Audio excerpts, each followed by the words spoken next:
नमस्ते, राधे कृष्णा। आपके लिए एक और रीडिंग लेके आ चुकी हूँ जिसका टॉपिक रहने वाला है आपके बारे में क्या कानाफूसी कर रहे हैं लोग। तो आखिर क्या चर्चाएं हो रही हैं आपके बारे में, सारा कुछ जानने की कोशिश करेंगे कि ये दबी जुबान से क्या बातें कर रहे हैं लोग।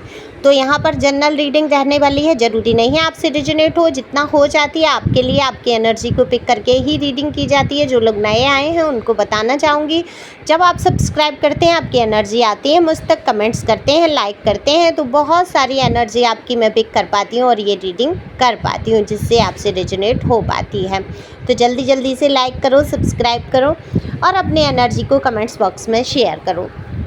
तो पर्सनल रीडिंग अगर किसी को चाहिए, बहुत सारी उलझने हैं जीवन में, आपको राह नज़र नहीं आ रही है तो बिल्कुल पर्सनल रीडिंग करा सकते हैं, पर पर्सनल रीडिंग फ्री नहीं है। दिए हुए नंबर पे आप संपर्क कर सकते हैं। ये व्हाट्सएप नंबर है, पर्सनल रीडिंग के लिए दिया हुआ है, पर सिंपल कॉल नहीं लगेगी। व्हाट्सएप पर ही आप मैसेज से अपनी रीडिंग बुक करा दीजिए। तो कार्ड मैंने शफल कर लिए हैं और जानने की कोशिश करेंगे आखिर कानाफूसी हो क्यों रही है। देखो, आपके विषय में हमेशा से बहुत चर्चाएं रही, लोगों की नज़र आपके ऊपर रही। देखो, कुछ तो विशेष गुण होते हैं किसी इंसान के अंदर जिससे सबकी नज़र रहती है। ऐसा तो है नहीं हर एक इंसान के ऊपर ही नज़र होती है या हर एक इंसान की ही इतनी चर्चा होती है। कुछ खास लोग होते हैं, उनके बारे में कुछ खास चर्चाएं भी बनी रहती हैं। तो आपका जीवन चर्चा में हमेशा से रहा। आप ऐसी मुकाम से गुजरे हैं, दरअसल नॉर्मल जीवन आपका नहीं रहा। जैसे लोग सुबह उठे, खाया पिया, घर गृहस्थी का काम निपटाया, गॉसिप की और सो गए, फिर से वही रूटीन, ऐसा कुछ भी नहीं रहा। आपके जीवन में हमेशा से एडवेंचर, आप चाहते भी थे। देखो, आपको सिंपल जीवन पसंद भी नहीं है, आपको सादा जीवन पसंद भी नहीं है। आप कुछ ना कुछ नया अपने जीवन में करना चाहते थे और आपके जीवन में वो जो आपकी चाहत थी एडवेंचर की, वो जीवन के ऐसे मुकामों से आपको गुजरना पड़ा कि आपका जीवन जो है चर्चा का विषय बन गया। एक ऐसी अंधेरी गुफा से निकले आप, ऐसी अंधेरी गुफा से आपका जीवन गुजरा जिसमें आपका दम घुट के रह गया, आपकी भावनाएं कुचल गई, आपकी जो मनोदशा थी वो इतनी विचलित हो गई कि आपको रास्ते नज़र नहीं आए। अब आप जब उन अंधेरी गुफाओं से अपने आप को निकाल कर बाहर लाए हैं तो यहाँ पर आपकी बहुत सारी ऐसी बातें हो रही हैं जो कानाफूसी के रूप में उजागर हो रही हैं। देखो, किसी की हिम्मत तो होती नहीं है मुंह पे कुछ बोलने की, पीठ पीछे ही सारी चर्चाएं की जाती हैं, वो चाहे अच्छी हो बुरी हो।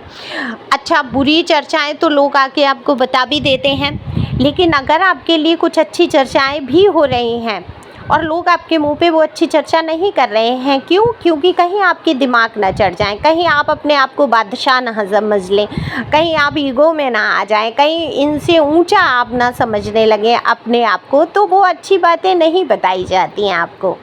लेकिन यहाँ पर जो कानाफूसी हो रही है आपके लिए बहुत ही पॉजिटिव तरीके से, क्योंकि यहाँ मुझे दिख रहा है लोग दबी जुबान में आपके बारे में बहुत चर्चा कर रहे हैं, आपके जीवन की बारे में, आपकी जो कहानी, जो स्टोरी रही जीवन की, आपको पता है अच्छी तरीके से किस दौर से आप गुजरे हैं, क्या क्या पड़ाव आपके जीवन में आए हैं और क्या एडवेंचर आपके जीवन का रहा, ये आप अच्छी तरीके से जान सकते हैं। तो आपको जो घाव मिले हैं अपने रिश्तों में, अपने नातेदारों से, अपने रिश्तेदारों से, अपने ही पर्सन या पर्सनी से, उस घाव की बहुत चर्चा यहाँ पर लोग करते हैं। और लोग कानाफूसी में कह रहे हैं कि आप तो बहुत सरल हृदय लोग थे। पहले लोगों को ऐसा लगता था कि जैसे आप ऐसे इंसान हैं जैसे थोड़ा सा होता है ना, थोड़ा चरित्र के डामाडोल हैं, या आप बहुत ज़्यादा बात करने वाले इंसान हैं, या आप फिजूल कुछ भी बोल देते हैं, उस पर अमल नहीं करते, ऐसी सोच बना रखी थी लोगों ने। लेकिन जब लोगों ने आपकी दृढ़ता को देखा,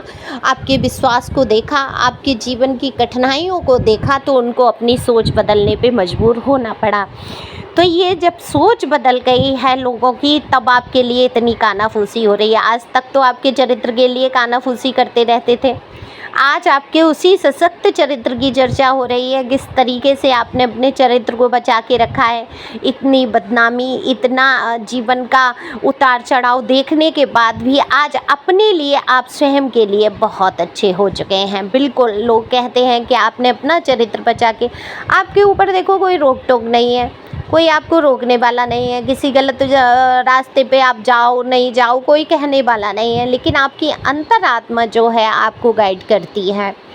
इंट्यूशन पावर बहुत अच्छा है, कमाल का है। आप देखो अपनी एक लाइफ चाहते हैं, जैसे सबकी लाइफ होती है, आप भी चाहते हैं कि आपके जीवन से भी ये झगड़े झंझट ये सारा कुछ ख़त्म होके एक नॉर्मल लाइफ आप भी रूटीन ही जीना चाहते हैं, लेकिन आप नॉर्मल है ही नहीं। आप तो ईश्वर के द्वारा भेजी हुई एक दिव्य आत्मा है, एक ऐसी आत्मा है जो सक्षम है अपने लिए कुछ भी करने के लिए। तो ईश्वर तो आपको सेल्फ डिपेंड कर रहे हैं, आपको किसी के भरोसे बैठना ही नहीं है, ऐसा आपको सिखा रहे हैं। तभी तो आपके जीवन में जो भी आते हैं आपके साथ छल करते हैं, आपका कभी कोई साथ ही नहीं देना चाहता, चाहे वो रिश्तेदार हो, चाहे आस पड़ोस, चाहे जो भी हो। कहीं ना कहीं वे मतलब फिजूल में आपकी इतनी खिलाफत करते हैं कि आपको खुद ये सोच में पड़ जाते हैं आखिर हमने इनके साथ किया गया है। अब किया कुछ नहीं होता है, आपको लेसन लर्न करा रहे होते हैं, ईश्वर बता रहे होते हैं आपकी क्षमताओं को कि आपको इन लोगों की, इस भीड़ की, इस फालतू फिजूल भीड़ कचरे की ज़रूरत ही नहीं है। क्यों कचरा इकट्ठा कर रहे हैं आप अपने जीवन में लोगों को जोड़ जोड़ के, है ना? तो ईश्वर आपको उनकी असलियत कचरे की दिखाते जा रहे हैं। तो कहते हैं ना, कचरा ज़्यादा दिन का इकट्ठा हो जाए तो उसमें कीड़े भी पड़ जाते हैं, बदबू भी आ जाती है। तो आप क्या करते हैं, उसको हर संभव कोशिश करते हैं अपने से अलग करने की, दूर फेंकने की, उसको घर में रखने की कोशिश थोड़ा ही ना करते हैं। तो ऐसे ही बदबूदार लोगों में से बदबू आने लगी, इनके दिमाग के कीड़े गंदगी की तरफ दौड़ने लगे और आपको कहीं ना कहीं वो बदबू का एहसास होने लगा। अब यूजिंग क्या है, बदबू ही है, कीड़ों के द्वारा छोड़ी गई बदबू, कचरे के द्वारा छोड़ी गई बदबू।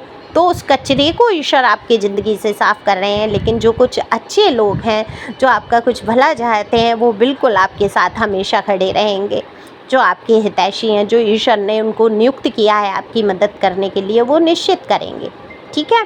तो होता क्या है, कभी कभी हम आकर्षित ऐसे लोगों की तरफ हो जाते हैं जो हमारे लिए बिल्कुल कभी भी सही नहीं थे, हैं ही नहीं। ये आकर्षण मात्र इसीलिए आता है क्योंकि हमें पता ही नहीं होता है, हम हर इंसान को अच्छा समझ लेते हैं। तो एक ऐसा इंसान आता है कचरा पेटी हमारे जीवन में बन के, जो हमारे जीवन को तहस नहस करता है, कचरा फैला के रख देता है। लेकिन इलाज तो हर चीज़ का है, कचरे से हुई बीमारियों को ठीक करने के लिए डॉक्टर बैठे हैं, इतनी सुई, इतनी इंजेक्शन, इतनी दवाइयाँ, है ना, इतनी मेडिसिन। तो इसी प्रकार से ईश्वर के द्वारा मेडिसिन है। कुछ अच्छे लोग, सत्संग, नाम जप, ईश्वर की भक्ति तभी तो आती है आपके जीवन में जब बहुत कष्ट आते हैं। तो कहा भी गया है कि दुख में सब सुमिरन करें और सुख में करे ना कोई, और सुख में जो सुमिरन करे तो दुख काहे को होई। तो जब सुख आता है तो कहीं ना कहीं ईश्वर को हम भूलने लगते हैं, इतना लिप्त हो जाते हैं। माया का प्रभाव है, माया का प्रभाव। लेकिन जब दुख आते हैं तो हमें सबसे पहले कौन याद आता है? ईश्वर। चाहे वो गुस्सा करने के लिए याद आए तो ईश्वर, कि ईश्वर आप ही मेरे साथ ऐसा कर रहे हैं, क्यों कर रहे हैं, मेरी सुनते ही नहीं है। और अगर ध्यान करना है तो ही ईश्वर, आपके सिवा मेरा कोई नहीं है, समर्पण के भाव। तो पहले ही उनको ग्रेटिट्यूड, पहले ही थैंक यू बोल दो, पहले ही आभार व्यक्त कर दो, पहले ही धन्यवाद कर दो। क्योंकि जो मनुष्य जीवन है कहीं ना कहीं आपको बहुत पुण्य प्रताप से, ये देखो, ये अपने आप में ब्लेसिंग है। आपको जो शरीर मिला है ये अपने आप में ब्लेसिंग है, आप ईश्वर की ब्लेसिंग हो, है ना। मनुष्य जीवन में आकर आपको एक ब्लेसिंग के रूप में देखते हैं, और लोग आपके साथ ये भी देखते हैं कि आप पे कोई तो ब्लेसिंग है ईश्वर की, जो आप संभल जाती हो हर चीज़, हर कदम पे। तो लोग आपकी हिम्मत की बहुत कानाफूसी यहाँ पर करते हैं। लोग कहते हैं, आपके जीवन की जो चर्चाएं हैं उनके बारे में कहते हैं कि अरे हमने तो गलत धारणाएं बना ली, ये इंसान तो बहुत सरल हृदय का था, साफ मन का था, देखो उसने अपने आप को अकेले होते हुए इतना संभाल लिया। अकेले पड़ गए थे, एक टाइम ऐसा आपका था कि कोई साथ सहयोग के लिए खड़ा ही नहीं था। हर इंसान धोखेबाज नज़र आ रहा था। और धोखे हुए हैं आपकी लाइफ में, ऐसा नहीं है नहीं हुए हैं। बहुत चिंता, बहुत एंजाइटी, बहुत दुख से गुजरे हैं। तभी तो मैंने बोला, एक अंधेरी गुफा से बाहर निकल के आए हैं आप। तो आपने अपने जीवन को जो सजाया, जो संवारा अपने तरीके से, आपने अपने उसूलों पे चलना ज़्यादा मुनासिब समझा लोगों की सुन के। देखो, लोगों की सुनते रहो, जूते खाते रहो, ज़िंदगी मज़े में कर। अब वो मज़े में क्या कटनी है, वो दिखावे के लिए आप गाड़ी में चलो, बढ़िया कपड़े पहनो और रास्ते में आप गालियाँ खाते जा रहे हो, तो वो मज़ा नहीं है। ज़िंदगी का मज़ा क्या है, एक 10 रुपए का ऑटो रिक्शा करो, लेकिन बढ़िया कपड़े पहन के, बढ़िया सा चश्मा पहन के, बैग डाल के निकलो अपनी मर्ज़ी से गोलगप्पे चाहे 20 रुपए के खाओ, लेकिन अपनी खुशी, अपनी कमाई की, अपने पैसों की और अकेले घूमने की आज़ादी, किसी की कोई रोक टोक नहीं। तो ये जब आपके पास रोक टोक भी नहीं है और उसके बाद भी आप जो सरल रास्ता अपना रहे हैं, जो ईश्वर की तरफ आपका ध्यान जा रहा है, इसके विषय में बहुत लोग बात करते हैं। और ये खुशी की बात है कि आपके लिए पॉजिटिव कानाफूसी कर रहे हैं लोग, और बिल्कुल आपसे बहुत सारी शिक्षा ले रहे हैं, जान रहे हैं, कितना ही कुछ सीख रहे हैं लोग आपसे।